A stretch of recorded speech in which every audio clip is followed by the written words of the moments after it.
Bonjour à toutes et à tous. Aujourd'hui, je vous emmène au cœur de Beijing sur un axe pas comme les autres, l'axe central, un chef-d'œuvre d'urbanisme qui fête cette année le premier anniversaire de son inscription au patrimoine mondial de l'UNESCO. Mais qu'est-ce qui rend cet axe si particulier?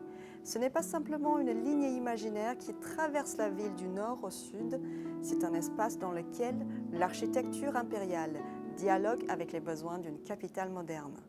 Le palais impérial, la place Tiananmen, le temple du ciel ou encore les tours du tambour et de la cloche, tous ces sites emblématiques s'alignent parfaitement le long de cet axe, illustrant l'harmonie entre le ciel, terre et société, un concept profondément enraciné dans la pensée chinoise. Mais cet héritage n'est pas figé dans le passé. L'axe central est un patrimoine vivant, constamment façonné par les générations successives. Aujourd'hui, il ne sert pas seulement à raconter le passé, il accompagne les dynamiques urbaines du présent en intégrant de nouveaux espaces culturels, des zones de promenade, des technologies de conservation de bâtiments anciens, tout en restant au service des habitants.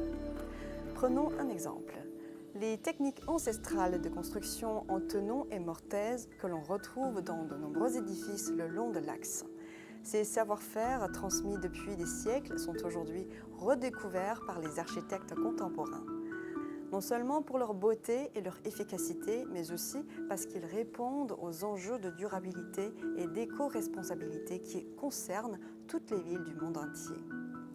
L'inscription de l'axe central de Beijing au patrimoine mondial ne marque donc pas seulement une reconnaissance internationale.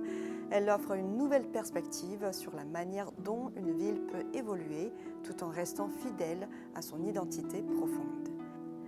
Dans un monde dans lequel de nombreuses villes perdent leur mémoire urbaine sous la pression de la modernisation, Beijing propose un autre modèle, une continuité entre le passé, le présent et l'avenir.